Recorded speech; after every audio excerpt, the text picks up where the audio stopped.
Kita dilahirkan di negeri yang kaya akan budaya.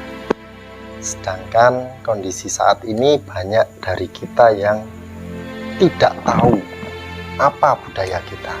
Nah, dari kata tidak tahu bagaimana kita akan mencintai budaya. Jangan sampai kekecewaan akan terulang dan terulang jika kita melihat ke depan nanti pemilik budaya bukanlah Nusantara, tetapi pemilik budaya adalah entah mereka yang datangnya dari mana.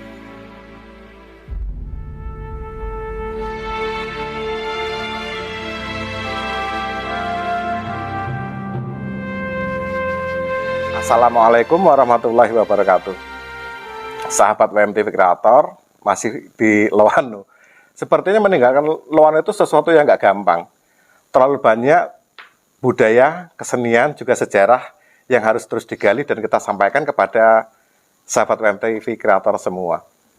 Sebelum WMTV Kreator duduk dengan Mas Dewa, kita udah ngobrol dengan Mas Galih Prabowo tentang cah nom sing ndora cetha ning senengane kok malah karawitan. Kan kudune cah-cah nom kuwi senengane dangdutan, Mas. Iya. Atau Woyo-woyo. Woyo-woyo sing lebare tawuran. Iya. Lah kok iki malah kembali ke kesenian Jawa, dolanan karawitan, dan jenengan sebagai gurunya. Wah, mboten guru. Jadi di sini saya ingin mempertanyakan tentang kedudukan jenengan. Iya. Jenengan ini gurune cah-cah ra cetha sing dijak karawitan apa orang jenengan ki yo apa rawet di lho, Mas. Ya, berarti kan sudah jelas dari situ. Nek gurune cah ra cetha berarti kan luwih ra cetha. Berarti gurune luwih ra cetha. Luwih ra cetha. Jadi guyon nggih Om nggih. Jadi kalau saya pribadi justru senang sekali bisa berlatih bersama teman-teman yang notabene tadinya sering nonton dangdut, sukanya dangdut, itu sebenarnya bukan menjadi masalah juga ya Om. Cuma nilai plusnya bahwa teman-teman di sini bisa kembali punya kerentek, pengen berlatih gamelan, bagaimana cara menabuh gamelan, yang pada intinya mereka ingin kembali nguri-nguri budaya Jawa seperti itu. Bahasa yang keluar dari WMTV Kreator tentang anak-anak sing ra cetha. Kenapa saya sampaikan mereka tidak cetha? Iya. Datang pada budayanya, Iya. datang pada tradisinya, dan datang pada sejarahnya. Iya.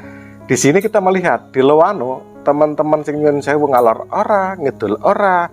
Terus ke penampilan ini kata iki mantan-mantan geng kapak merah. Iya. Tetapi mereka mencintai budaya itu tidak seperti nyuwun sewu seseorang yang setengah hati.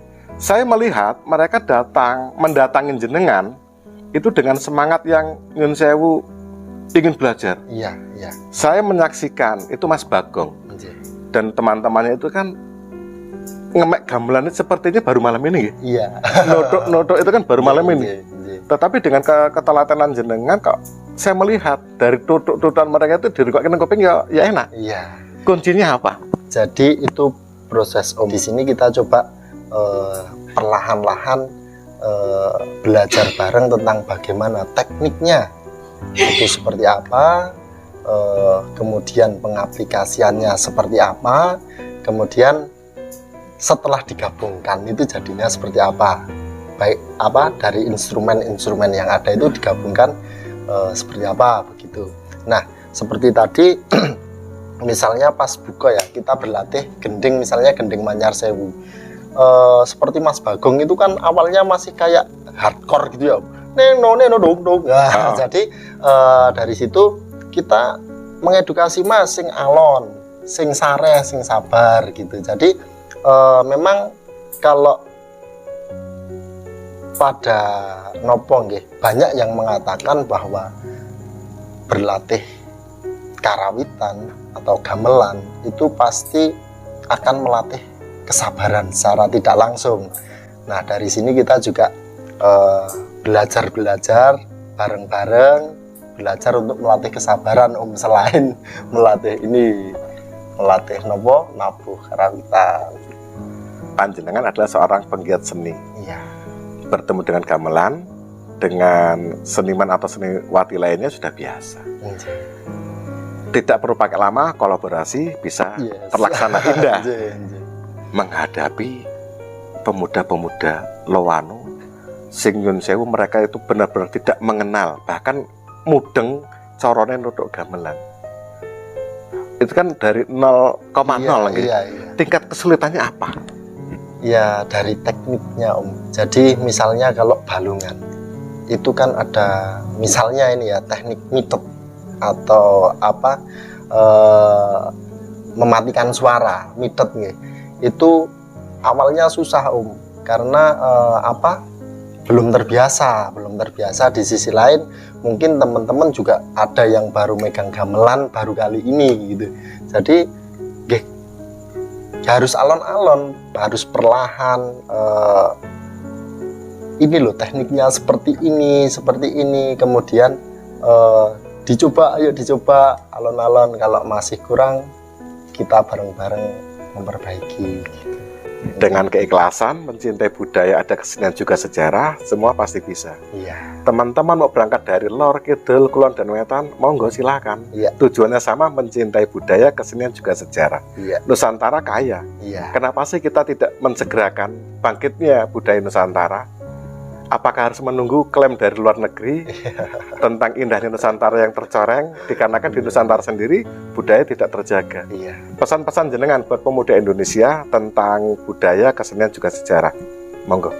Jadi kalau menurut saya untuk semuanya saja ya. Artinya kita dilahirkan di negeri yang kaya akan budaya. Sedangkan kondisi saat ini banyak dari kita yang tidak tahu apa budaya kita. Nah, dari kata tidak tahu bagaimana kita akan mencintai budaya. Marilah buat semuanya saja. Kita mencari tahu tentang budaya kita, baru kita cintai budaya kita bareng-bareng. Jangan sampai kita tidak mengenal, jangan sampai kita tidak pernah tahu tentang isi dari Nusantara. Indahnya budaya, kesenian, juga sejarah. Berbahagialah kita menjadi pewaris tunggal dari kesenian, budaya, juga sejarah Nusantara. Kekecewaan akan terulang dan terulang jika kita melihat ke depan nanti pemilik budaya bukanlah Nusantara, tetapi pemilik budaya adalah entah mereka yang datangnya dari mana. Yes. Insya Allah bangkit budaya, bangkit kesenian, tradisi, juga sejarah Nusantara. Salam dari kami berdua, salam untuk Indonesia. Salam budaya, nguri-nguri sejarah Nusantara. Wassalamualaikum warahmatullahi wabarakatuh.